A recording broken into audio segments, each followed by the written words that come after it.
Hi friends, welcome to Jisha's flavours. ഇന്ന് ഞാൻ കാണിക്കുന്നത് കൊഴുക്കട്ടയാണ്. അപ്പം നമുക്ക് എളുപ്പത്തിൽ കൊഴുക്കട്ട എങ്ങനെയാണ് തയ്യാറാക്കുന്നത് നോക്കാം.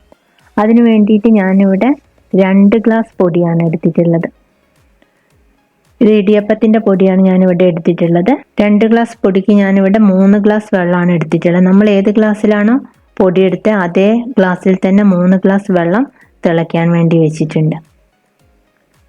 ഇതിലേക്ക് ആവശ്യത്തിനുള്ള ഉപ്പും 1 ടേബിൾ സ്പൂണോളം വെളിച്ചെണ്ണയും ചേർത്ത് കൊടുത്തിട്ടുണ്ട്. ഈ വെള്ളം നന്നായിട്ട് തിളച്ച് വരട്ടെ.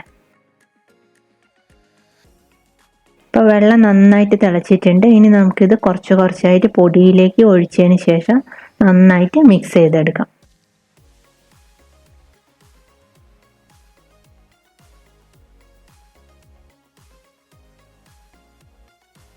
അപ്പോൾ ആവശ്യത്തിനുള്ള വെള്ളം ഞാൻ ഒഴിച്ചു കൊടുത്തിട്ടുണ്ട്. കുറച്ച് വെള്ളം ബാക്കിയുണ്ട്.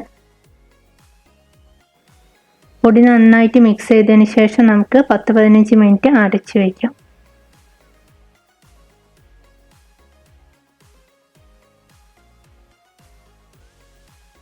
ഇനി നമുക്ക് ശർക്കരപ്പാനി തയ്യാറാക്കണം. ഞാനിവിടെ ഒരു 1/4 കിലോ, ഏകദേശം ഒരു 2 വലിയ ശർക്കരയാണ് എടുത്തിട്ടുള്ളത്.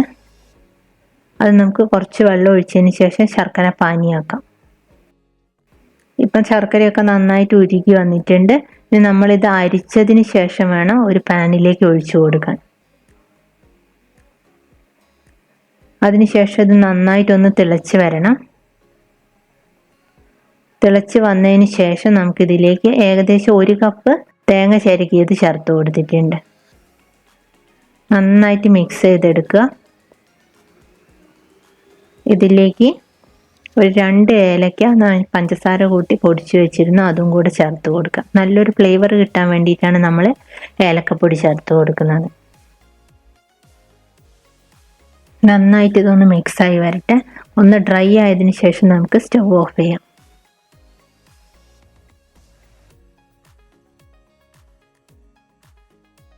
അപ്പോൾ ഈ ഒരു കൺസിസ്റ്റൻസി മതി. അധികം ഓവറായിട്ട് അത് കട്ടിയാവേണ്ട. ഈ ഒരു കൺസിസ്റ്റൻസി മതി. ഇനി ഞാൻ സ്റ്റവ് ഓഫ് ചെയ്യുന്നുണ്ട്. കുറച്ച് കഴിയുമ്പോൾ ഇതൊന്നുകൂടെ കട്ടിയാവും.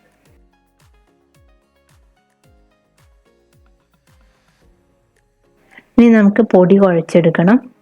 കുറച്ചുകൂടെ വെള്ളം പൊടിയിലേക്ക് ആവശ്യമുണ്ട്. നമ്മൾ നേരത്തെ ബാക്കി വെച്ച വെള്ളം നമുക്ക് ഒന്നുകൂടി ഒന്ന് തിളപ്പിച്ചതിന് ശേഷം ഒഴിച്ചു കൊടുക്കണം.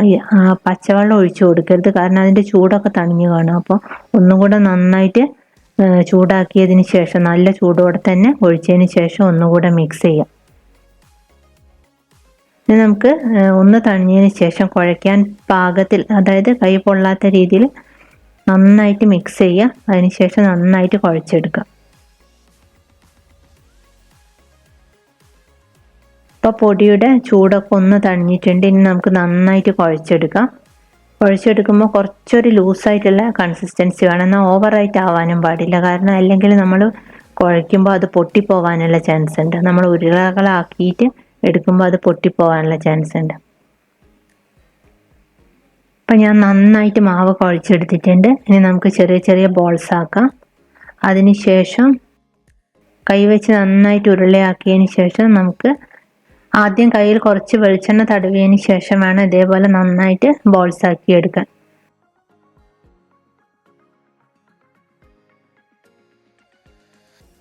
ഞാനിപ്പോൾ എല്ലാം ബോൾസ് ആക്കി എടുത്തിട്ടുണ്ട്. അതിനുശേഷമാണ് ഫില്ലിങ് ചെയ്യുന്നത്. അതിനുശേഷം നമ്മൾ കുറച്ച് വെളിച്ചെണ്ണ എടുത്ത് വയ്ക്കുക. അത് ഇതേപോലെ കൈയിൻ്റെ തമ്പ് വെച്ചിട്ട് ഒന്ന് ഈ ബോൾസിൽ പ്രസ് ചെയ്തതിന് ശേഷം ഇതേപോലെ തിരിച്ചതിന് ശേഷം ചെറിയൊരു ഹോൾ ഉണ്ടാക്കാം. നമുക്കിതിലാണ് മിക്സ് നിറച്ചു കൊടുക്കേണ്ടത്.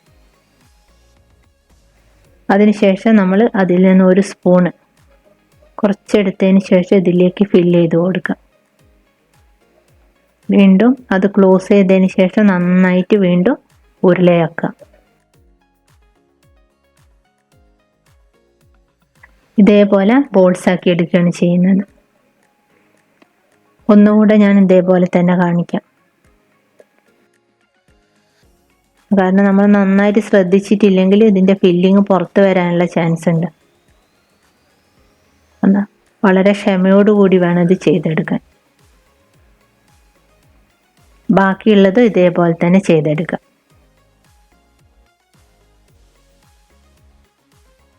ഇനി നമുക്കിത് വേവിച്ചെടുക്കണം. അതിനുവേണ്ടി ഞാൻ പാത്രത്തിൽ വെള്ളം വെച്ച് കൊടുത്തിട്ടുണ്ട്.